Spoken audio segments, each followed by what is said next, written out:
السلام علیکم ورحمۃ اللہ وبرکاتہ۔ الحمد للہ رب العالمین والصلاة والسلام علی نبینا محمد وعلی آلہ وصحبہ اجمعین، اما بعد۔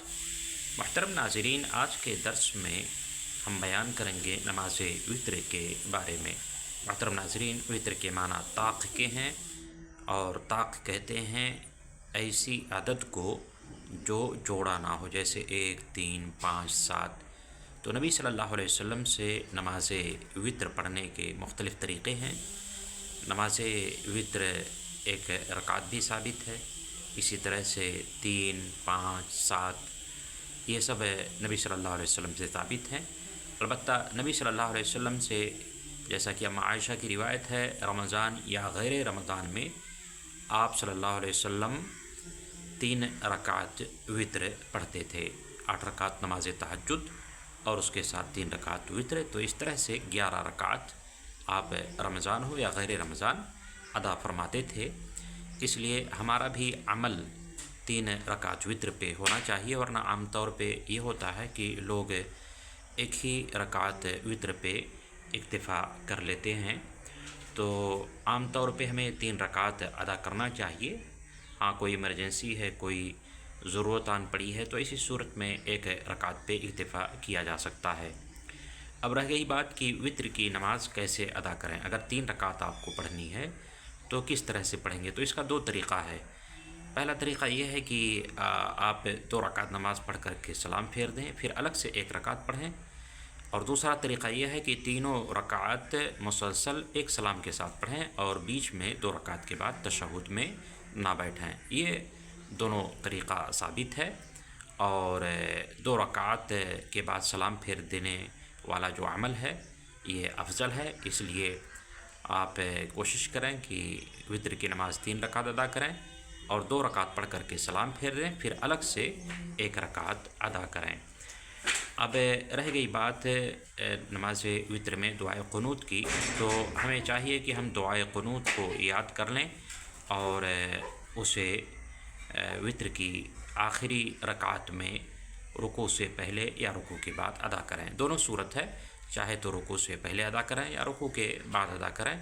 البتہ رکوع سے پہلے ادا کرنے والا عمل افضل ہے، اس لیے آپ رکوع میں جانے سے پہلے جب سورہ فاتحہ اور اخلاص سے فارغ ہوں تو پھر ہاتھ اٹھا کر کے آپ دعائے قنوت پڑھیں۔ دعائے قنوت میں عام طور پہ دیکھا جاتا ہے، خاص طور پہ رمضان میں جب تراویح کی نماز کے ساتھ نماز وتر ادا کی جاتی ہے، اور اس میں امام جب دعائے قنوت پڑھتے ہیں تو پیچھے مقتدی حضرات دعائے قنوت میں ہر جملہ پہ آمین آمین کہتے ہیں۔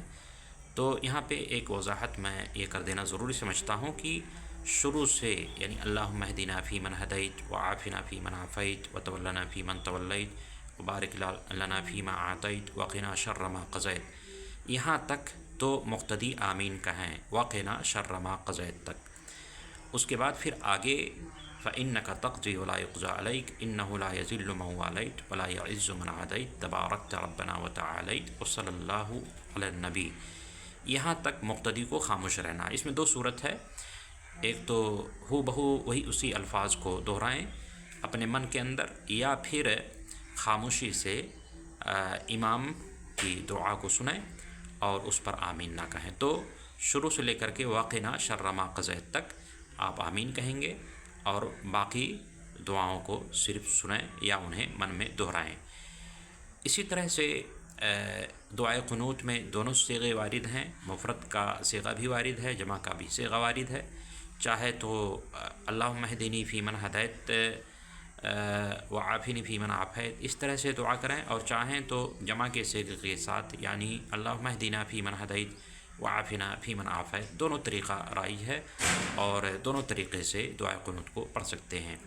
اسی طرح جب دعائے قنوت سے سلام پھیر لیں تو اخیر میں 3 مرتبہ یہ دعا پڑھنی چاہیے، سبحان الملک القدوس سبحان الملک القدوس سبحان الملک القدوس۔ البتہ تیسری مرتبہ ذرا آواز کو کھینچیں، سبحان الملک القدوس، اس طرح سے۔ تو یہ نبی صلی اللہ علیہ وسلم اسی طرح سے نماز وتر پڑھتے تھے، تو ہمیں بھی چاہیے کہ اسی طرح سے نماز وتر کا اہتمام کریں۔ ایک بات یاد رہے کہ نماز وتر رات کی آخری نماز ہے، اس لیے ہمیں تمام نمازوں کے اخیر میں نماز وتر کو ادا کرنا چاہیے۔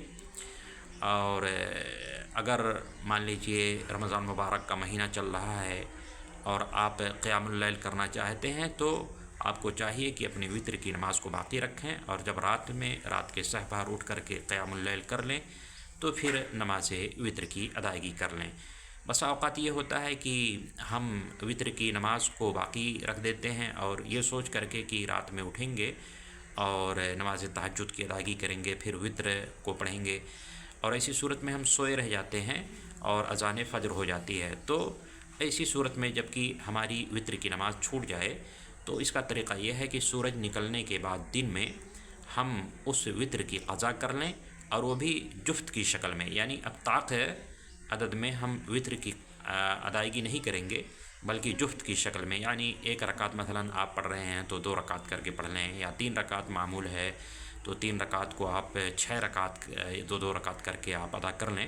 تو جفت میں وتر کی نماز کی قضا کرنی ہے اگر رات میں آپ کسی وجہ سے وتر کی نماز نہیں پڑھ سکے تو۔ اور یاد رہے کہ وتر کی نماز ہمیں پڑھنا چاہیے، یہ نبی صلی اللہ علیہ وسلم خاص سفر میں ہوتے یا حضر میں آپ نماز وتر کو نہیں چھوڑتے تھے، اس لیے ہمیں بھی چاہیے کہ نماز وتر کا اہتمام کریں۔ اللہ رب العالمین سے دعا ہے کہ اللہ تعالی ہم تمام مسلمانوں کو نماز وتر کی ادائیگی کی توفیق عطا فرمائے اور نبی صلی اللہ علیہ وسلم کے طریقے کے مطابق ادا کرنے کی توفیق بخشے، آمین۔ تقبل یا رب العالمین، وآخر دعوانا ان الحمد للہ رب العالمین۔